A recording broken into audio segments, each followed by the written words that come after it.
Hello दोस्तों, क्या हाल चाल। मैं नवीन मुंजाल, मेरे साथ है आशीष यादव जी। आशीष यादव ने आज काउंसलिंग करने आए थे जी।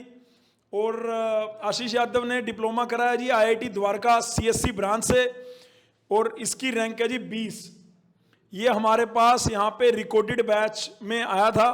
मेरे को याद आ रहा है फरवरी में भाई का ये पहले पहले थोड़ा सा पहले आया था एक बार, थोड़ा सा 10-15 दिन पहले आया था। उसमें भाई ने बोला, मैंने कि सर मैंने एमडी अकमल भैया से बात करी है ना। ऐसी जो वो मैं चाहता हूँ कि ये सारी चर्चा एक बार ये बताए, पहले अपने बारे में बताए, अपने कॉलेज में, अपनी ब्रांच के बारे में, और उसके बाद फिर थोड़ा सा।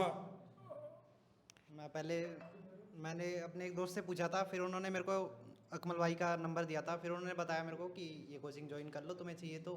मैंने उनसे पहले ही पूछा था कि मेरे को रैंक चाहिए और USICT चाहिए मेरे को CS में। तो उन्होंने मेरे को ऐसा बताया, यहाँ पे रेफ़र किया। फिर मैंने सर से आके बात की तो सर ने कहा ठीक है, आपके पास ये कोर्स है, तीनों जो भी रिकॉर्डेड वगैरह कोर्स हैं ऑनलाइन है वो सर ने मेरे को बताए। तो उसके हिसाब से फिर मैंने रिकॉर्डेड बैच लिया था ठीक है। और उससे पढ़ के फिर मेरा मतलब वही ऑनलाइन लेक्चर जो है वो सारे लेता था।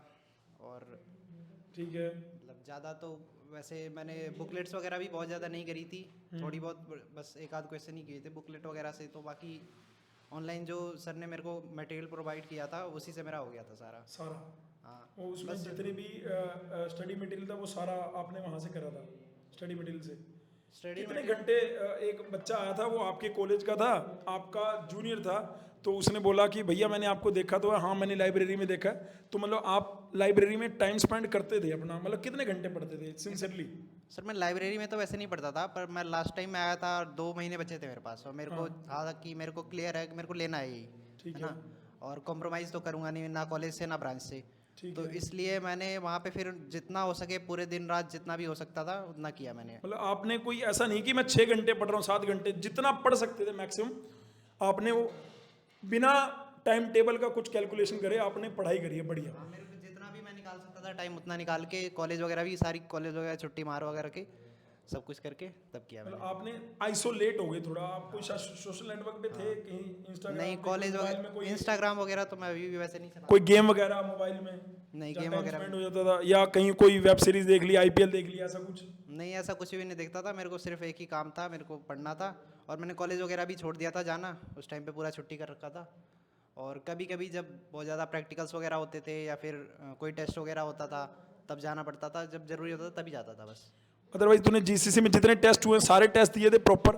हाँ सारे। सारे वीडियो लेक्चर देखे हैं प्रॉपर? सारे वीडियो तो नहीं देखे, मैथ्स के मेरे छूटे हुए थे, पर मेरा ये था। कंप्यूटर के देख लिए थे सारे? हाँ कंप्यूटर के मैकेनिक्स के सारे देख देखे लिए थे, थे? मैकेनिक्स में भी सारे देखे थे। Physics, chemistry, mechanics? मैकेनिक्स देख लिया था? मैकेनिक्स देखी थी। Reasoning, quant? रीजनिंग क्वांट देखी थी। फिजिक्स केमिस्ट्री मैंने नहीं देखी थी, क्योंकि मेरा ये था, मेरा बेस पहले से क्लियर था, क्योंकि मैं 12th करके आया हूँ। फिर 12th के बाद मैंने NDA की भी प्रिपरेशन करी थी, तो वहाँ से भी मेरा बेस था। JEE की भी मैंने प्रिपरेशन की हुई है, तो उसका भी मेरा बेस था, तो मेरे को ज़्यादा दिक्कत नहीं आई इसमें। ठीक है। तो जितने भी टेस्ट थे तेरे को लग रहा है वो टेस्ट बिल्कुल अप टू द पॉइंट थे, लेटर एंट्री के बेसिस पे? हाँ टेस्ट काफ़ी सही होते हैं, और जो लास्ट वाले जो टेस्ट है फुल लेंथ टेस्ट, वो काफ़ी हेल्पफुल होते हैं। मतलब टाइम मैनेजमेंट हो जाता है उससे, और पता चल जाता है कैसे क्वेश्चन मतलब करने हैं और कैसे टाइम मैनेज करना है, कौन से क्वेश्चन अटेम्प्ट करने हैं कौन से नहीं करने, इस तरीके से कुछ। बिल्कुल भाई भाई भाई, ये एक जेन्युइन रिव्यू है। मैं यहाँ पे कोचिंग, ऑब्वियसली हमारी कोचिंग से 20 रैंक आया तो हम तो बताएंगे, है ना। लेकिन मैं आपको ये इसलिए इस बच्चे का बता रहा हूँ, ये बच्चा सिंसियर था भाई डे वन से। इसने बोला कि मैंने जब MD अकमल भाई से बोला तो उनसे मेरी जब बात हुई तो भाई कौन सा बेस्ट है, उनने बोला GCC चला जा, GCC में मेरे को रैंक आएगी। और बंदे ने लास्ट में रिजल्ट ला के दिखाया। और बंदे ने बोला कि मैंने कोई 2 महीने में ये नहीं कि 5 घंटे पढ़ाई करी, 6 घंटे पढ़ाई करी, 7 घंटे, जितना मेरे पास समय बन सकता था उतना समय मैंने बनाया। और उसका रिजल्ट ये है कि भाई साहब 20 रैंक। फरवरी, मार्च, अप्रैल, मई, जून में तो पेपर ही हो गया था, 11 जून को पेपर था ना, 11 जून को तो पेपर ही था बेटे, और आपके सामने रिजल्ट 20 रैंक। अगर इस बंदे को थोड़ा सा, मतलब तूने मेरे को यह बता, टोटल तूने 100 में से कितने क्वेश्चन अटेम्प्ट किए? मैंने 80 के आसपास क्वेश्चन अटेम्प्ट करे थे, और उसके बाद कुछ एक ऐसे भी क्वेश्चन थे मेरे जो नहीं होने चाहिए थे, गलत पर हो गए थे, मतलब नॉर्मल से क्वेश्चन थे। हाँ अब जैसे मेरे को ढंग से याद तो नहीं आ रहा, बट कोई ऐसा क्वेश्चन था जो कोलाइड वगैरह कुछ प्रॉपर्टीज होती है कोलाइड की, उसका क्वेश्चन गलत हो गया था, जबकि 9th क्लास का कॉन्सेप्ट है, मेरा गलत नहीं होना चाहिए था, बेस क्लियर था, पर थोड़ी बहुत मिस्टेक की वजह से हो गया था मेरा। और एक ऐसा क्वेश्चन था जो कॉम्प्लेक्स नंबर का कुछ था, तो उसमें आयोटा और ऐसे करके था, और मतलब इमेजिनरी और कॉम्प्लेक्स का कुछ ऐसा क्वेश्चन था। तो मैंने क्या किया था उसमें कुछ मतलब इरेशनल नंबर या रैशनल नंबर का कोई ऐसा क्वेश्चन था, तो मैंने इरेशनल नंबर को छोड़ के आयोटा का इमेजिनरी पार्ट को एक को प्लस के एक को माइनस लेके गलत कर दिया, जबकि ऐसा कुछ होना का चांस नहीं था, क्योंकि मेरा काफ़ी उस पहले से बेस क्लियर है, क्योंकि 12th भी किया हुआ है, प्रिपरेशन भी काफ़ी एग्जाम्स की करी हुई है, तो ऐसा नहीं होना चाहिए था मतलब। बिल्कुल सही कह रहा है, सही कह रहा है। जो बिल्कुल कतई बेसिक वाली चीजें थी उसमें कई कई बार यार पेपर के प्रेशर की वजह से भी गलती हो जाती है, उसमें कोई डाउट नहीं है। मैं सिंपली आपसे ये कहूंगा कि जो तेरे आईआईटी द्वारका में स्टूडेंट जो जूनियर इस वीडियो को देख रहे होंगे, उनको तेरा डू नोट क्या करना चाहिए प्रिपरेशन के लिए और क्या नहीं करना चाहिए, ये एक बार बताना चाहेगा? मैं तो सर यही कहूँगा कि मतलब अपना बेस्ट दो, मतलब पूरी तैयारी करो। ऐसा नहीं है कि तुम सोच रहे हो कि तुम गेम खेलते रहोगे या फिर दूसरी चीज़ें करोगे तो नहीं होगा। तुम लीव ले सकते हो वहाँ से, और कॉलेज वाले मान जाते हैं, उनको लीव वगैरह दे दो या मेडिकल दे दो तो हो जाता है उससे। ठीक है। और अपना बस इसी पे ध्यान दोगे तभी होगा। ऐसा नहीं है कि तुम किसी चीज़ के लिए फाइट नहीं करोगे, मतलब 100% देना पड़ता है हर चीज़ के लिए, तभी होता है, ऐसे नहीं मिलता है। और अपना PYQ ज़रूरी है, उसके लिए PYQ से तुम्हें पता चल जाता है कि किस टाइप के क्वेश्चन आ रहे हैं और उसकी क्या रेंज है, और मतलब कितने टाइम में तुम कर पा रहे हो नहीं कर पा रहे हो, है ना। इससे भी तुम्हें पूरा क्लियर हो जाएगा, क्वेश्चंस का पता चल जाता है, फिर तैयारी भी उसी हिसाब से होती है। सही बात है भाई। इसने दो मेन बताया है कि डू में इसने बोला कि भाई या तो आप पहले तो जिस चीज को ईमानदार एफर्ट डालोगे वहां पे आपको रिजल्ट जरूर नजर आएगा। ईमानदारी से पढ़ाई करो, ये नहीं कि इधर भी देख लिया उधर भी देख लिया, ये भी कर लिया वो भी कर लिया, वो नहीं।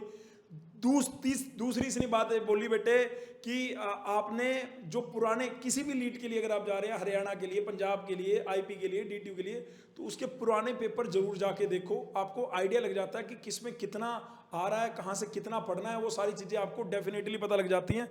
और इस बार का पेपर आईपी लीड का PYQ में जिस बच्चे ने करा वो खेल गया भाई साहब, उसमें कोई दुराई नहीं है। बात सही कह रहा हूँ ना? मैंने भी सर पहले PYQ करे नहीं थे, मैंने लास्ट डे पे PYQ उठाए और सारे PYQ मतलब लाइन वाइज कर दिए। आपकी जो लीड कोचिंग की मैंने वीडियोस देखी थी वैसे, हाँ। और मतलब जितने भी थे यहाँ पे पहले 2023 के देखे, फिर 2022 के, फिर हाँ, मैं पकड़ 2021 के। लेता हूँ, हाँ। मेरे को ऐसे लगे ना, मतलब जब मैंने एक आध पेपर देखे पिछले के, तो मुझे लग रहा है कि रिपीट हुए, तो मैंने फिर उसके बाद और पीछे के करके और जितना हो सका कर दिया। उसके बाद अपनी थोड़ी बहुत जो भी प्रिपरेशन करनी थी, रिवाइज करना था, वो कर लिया। तो मतलब उससे मुझे काफ़ी फ़ायदा हुआ था लास्ट टाइम में। बहुत बढ़िया भाई, बहुत बढ़िया। तो भाई ये तो इसने बताया डू नोट क्या है, डू क्या नहीं करना चाहिए। मैं हर बच्चे से पूछता इतना हूं यार ये तो। सर डू नोट का तो मैंने इतना सर सोचा नहीं, मतलब डू नोट का यार यही है, पेपर का प्रेशर मत लो, नेगेटिव मार्किंग मत करना, ऐसे करके कुछ तूने जैसे बोला कि तूने नेगेटिव मार्किंग तो नहीं होनी चाहिए सर। तूने नेगेटिव 80 करे तो तेरी ये 20 रैंक इसीलिए आई है, नेगेटिव मार्किंग हुई है। यस सर, अगर नेगेटिव ही है आपकी मेरे में। नेगेटिव मार्किंग ना होती तो ये रैंक 2 भी आ सकती थी बेटे आशीष। ये सर आ तेरा सकती डू थी। नोट है, तो ये सीख तेरे जूनियर को मिलनी चाहिए। मैं तो ये कहूँगा कि अपना मतलब और ज़्यादा, जैसे मैंने कुछ एक पेपर सी दिए थे, मतलब बहुत ज़्यादा फुल लेंथ जो भी टेस्ट होते थे उनमें मैं और बढ़िया कर सकता था, उसके हिसाब से मेरा और प्रैक्टिस होती तो लास्ट में वो पैनिक नहीं होता, जिसकी वजह से मुझे कुछ क्वेश्चन 4-5 क्वेश्चन ऐसे गलत हो गए थे जो कि नहीं होने चाहिए थे, है ना। और उस टाइम पे मतलब थोड़ा सा हेडक आ गया था, प्रेशर हो गया था, जो भी है। तो अगर वहाँ पे नहीं होता तो ये रैंक और इम्प्रूव हो सकती थी, ऐसा मुझे लगता है। बिल्कुल सही बात है, बिल्कुल सही बात है। अब भाई लास्ट क्वेश्चन, इस जर्नी में GCC का कहीं कोई रोल था? अगर यस तो क्या, नहीं था तो क्या? सीधा स्पष्ट क्वेश्चन। जी इसमें सर ने मतलब जो मटेरियल प्रोवाइड किया था, जो वीडियोस प्रोवाइड किए थे, वो काफ़ी हेल्पफुल थे, मतलब जो टू द पॉइंट थे सारे के सारे। ठीक है। तो उससे मुझे काफ़ी हेल्प हुई। मतलब मुझे बेसिक तो मेरा था, लेकिन मेरे को ये चाहिए था कि मतलब पूरा एक कंटेंट मिले जिसके मतलब टू द पॉइंट मैं काम करूँ, उसके ऊपर तैयारी कर सकूँ। वो मुझे मिला, उतना मेरे को जो चाहिए था वो इससे मुझे मिल गया था। ठीक है, तो तेरे जूनियर के लिए तू मतलब उनको रेफर करेगा, यस या नो? मैं तो रेफ़र करूँगा आपको, जैसे अगर ऑफलाइन लेना है तो ऑफलाइन ले लो, अफोर्ड कर सकते हो तो। और बाकी यहाँ पे मतलब इन्वायरमेंट भी मिल जाएगा। और क्या कहते हैं, ऑनलाइन लेना है आपको तो ऑनलाइन भी ले सकते हो। और रिकॉर्डेड लेना है जिसके पास बहुत ज़्यादा वो दिक्कत है रिकॉर्डेड भी ले सकता है, क्योंकि मेरा तो रिकॉर्डेड से था और मेरा हो गया। हाँ बस बात इतना है कि मेरा पहले से क्लियर था, 12th और जो भी प्रिपरेशन थी मेरी पहले से क्लियर थी, मेरे को बस रिवाइज करना था और टू द पॉइंट करना था। ये मेरे को हेल्पफुल हुआ। बाकी तुम मेहनत करोगे तो मैंने किया भी कितने में 2 महीने में किया है ना, तो 2 महीने में और तुम पहले से तैयार कर सकते हो, है ना। मुझे सितंबर से पता था, लेकिन मैंने मतलब थोड़ा टाइम लगाते लगाते, क्योंकि थोड़ी पैसे की दिक्कत थी इसकी वजह से मैंने जल्दी लिया नहीं, कि मतलब कौन सा मेरे लिए अफोर्डेबल होगा इस हिसाब से। और बाकी आप जल्दी ले लेना, ये सही रहेगा आपके लिए फिर। चलो भाई, थैंक यू सो मच यार, बहुत बहुत धन्यवाद आपके माता पिता को, आपको बहुत बहुत मुबारक इस रैंक की। और जिस जो कॉलेज, आप कौन सा कॉलेज सोच रहे हो अभी? USICT में CSE। USICT में CSE सोच रहा है, भगवान करे इसे मिल जाए। नहीं मिल रही तो कोई नहीं बेटे, सूरजमल है, अग्रसेन है, उसमें नहीं करेगा क्या? सर करेंगे, अगर नहीं मिलेगा तो उसमें करेंगे फिर, है ना, नहीं मिलेगा तो करेंगे। और बाकी चलो लास्ट राउंड तक अगर काउंसलिंग को सही ढंग से करेगा तो मिलना चाहिए मेरे हिसाब से, ठीक है। बाकी मिल जाना चाहिए उसे। हाँ, मिल जाना चाहिए। तो भाई मैं लास्ट में ये जरूर बोलूंगा, आपको पता है ये वाली लाइन बोलते हैं हम, डिप्लोमा के बच्चे सबसे अच्छे। तुमने 12th के बाद डिप्लोमा करा, ये कैसे यार?